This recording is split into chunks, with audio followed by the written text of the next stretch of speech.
क्लर्स TV का popular show. सुमन इंदौरी अब एक ऐसे मोड़ पर पहुंच चुका है जहां हर दर्शक के दिल की धड़कनें तेज हो जाएंगी और हर एक व्यक्ति यह सोचने पर मजबूर होगा कि आगे क्या होगा। दर्शकों को इस शो के आगामी एपिसोड्स में एक ऐसा ट्विस्ट देखने को मिलेगा जो न सिर्फ कहानी को पूरी तरह से बदल देगा बल्कि एक नए और अप्रत्याशित दिशा में मोड़ देगा। शो के इस मोड़ पर जो सबसे ज्यादा चौंकाने वाली बात है वह है देविका का वह कदम जो उसने अब तक के अपने शांत और संयमित व्यक्तित्व से बिल्कुल विपरीत उठाया है। अब तक जो देविका अपने परिवार की सबसे प्यारी और समझदार सदस्य मानी जाती थी, उसी देविका का यह अचानक बदला हुआ रूप न सिर्फ उसके करीबी रिश्तों को संकट में डालने वाला है, बल्कि एक गहरी और भयावह सच्चाई भी धीरे धीरे सामने आने वाली है। कहानी की शुरुआत होती है जब देविका और अखिल के बीच किसी बात को लेकर तीव्र बहस छिड़ जाती है। यह बहस इतनी तीव्र हो जाती है कि देविका अपने आप को नियंत्रण में नहीं रख पाती और अपने गुस्से को काबू करने में नाकामयाब हो जाती है। अखिल के साथ बहस के दौरान देविका का गुस्सा इतना बढ़ जाता है कि वह एक भारी वस्तु से अखिल के सिर पर वार कर देती है। अखिल तुरंत बेहोश हो जाता है और देविका की आंखों में जो डर और घबराहट पहले थी, अब वह पूरी तरह से गायब हो जाती है। अब देविका के चेहरे पर एक अजीब सा सन्नाटा पसरा होता है, जैसे वह खुद को समझाने की कोशिश कर रही हो कि अब जो कुछ भी हुआ वह एक मुसीबत बन चुका है और अब उसके पास कोई रास्ता नहीं बचा। देविका की सोच पूरी तरह से बदल चुकी है। वह समझ चुकी है कि उसने जो किया उसके बाद अब लौटने का कोई रास्ता नहीं है। वह अखिल को मरा हुआ समझकर उसकी लाश को छुपाने की योजना बनाती है। वह जल्दी से एक कारपेट लाती है और अखिल के शरीर को उसमें लपेट देती है ताकि किसी को भी शक न हो। कारपेट में लपेटने के बाद वह खुद को इस स्थिति से बाहर निकलने की कोशिश करती है, लेकिन तभी अचानक घर में तीर्थ आ जाता है। देविका के भीतर एक तूफान सा उठ जाता है। उसकी धड़कनें तेज हो जाती हैं और उसका चेहरा कुछ हद तक असहज हो जाता है।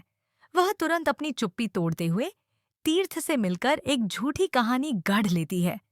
वह मुस्कुराते हुए कहती है, अरे, अब जब नई शादी हो रही है तो सोचा घर में नया कारपेट भी होना चाहिए।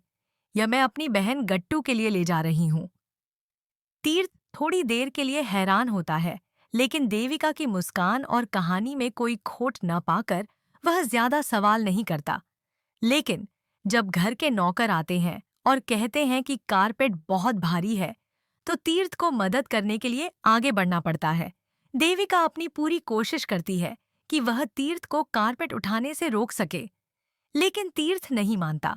वह कारपेट को उठाने में मदद करता है।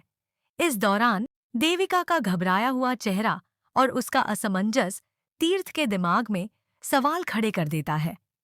तीर्थ का मन यह सोचने पर मजबूर हो जाता है कि क्या सच में कुछ गड़बड़ है। वह समझने की कोशिश करता है कि आखिर देविका इतनी घबराई हुई क्यों है, लेकिन वह खुद को शांत रखता है और ज्यादा सवाल नहीं करता। हालांकि उसकी आंखों में कुछ ऐसा है जो साफ तौर पर दिख रहा है, एक शंका और संदेह। साथ ही यह भी ध्यान देने वाली बात है कि देविका के चेहरे पर जिस तरह से डर के लक्षण उभरते हैं, वह दर्शकों के लिए एक इशारा होते हैं कि कुछ बहुत बड़ा घटित हो रहा है। उसकी घबराहट और तीर्थ के सामने खुद को संयमित रखने की कोशिश दर्शकों को यह महसूस कराती है कि देविका एक बहुत बड़ी साजिश कर रही है और वह किसी भी हाल में सच्चाई का पर्दाफाश नहीं होने देना चाहती।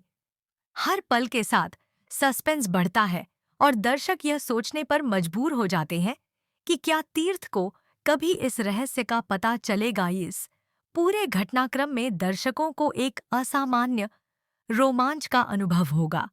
देविका की छुपी हुई सच्चाई, उसका डर और तीर्थ का बढ़ता हुआ संदेह पूरी कहानी को एक नए आयाम में ले जाता है। हर एक दृश्य, हर एक पल में एक नया मोड़ देखने को मिलेगा और सस्पेंस इतना गहरा होगा कि दर्शकों की सांसें थम सी जाएंगी। अब सवाल यह उठता है कि क्या तीर्थ को कभी यह सच्चाई पता चलेगी? क्या वह यह समझ पाएगा कि अखिल की मौत एक दुर्घटना नहीं, बल्कि एक जानबूझकर किया गया जुर्म था?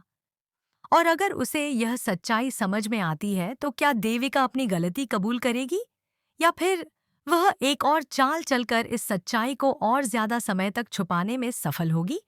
यह सवाल अब शो की रफ्तार का केंद्र बन चुका है और दर्शक इस बात को जानने के लिए बेताब है कि अगले एपिसोड्स में क्या होगा।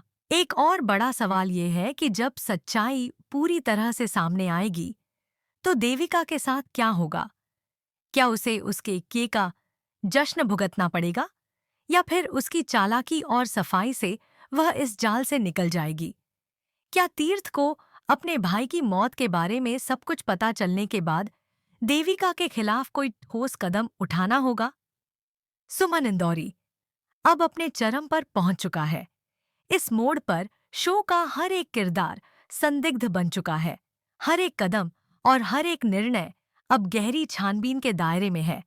जो दर्शक अब तक इस शो को हल्के फुल्के पारिवारिक ड्रामे के तौर पर देख रहे थे, उनके लिए यह ट्विस्ट किसी बड़े झटके से कम नहीं है। देविका का यह रूप दर्शकों के लिए एक बड़ा सरप्राइज होगा, क्योंकि अब तक वह एक शांत और समझदार महिला के रूप में पहचानी जाती थी, लेकिन अब वह एक खतरनाक और चालाक अपराधी के रूप में सामने आ रही है। तो अब सवाल यह है कि अगला कदम क्या होगा? क्या देविका का सारा मासूमियत का पर्दा आखिरकार गिर जाएगा?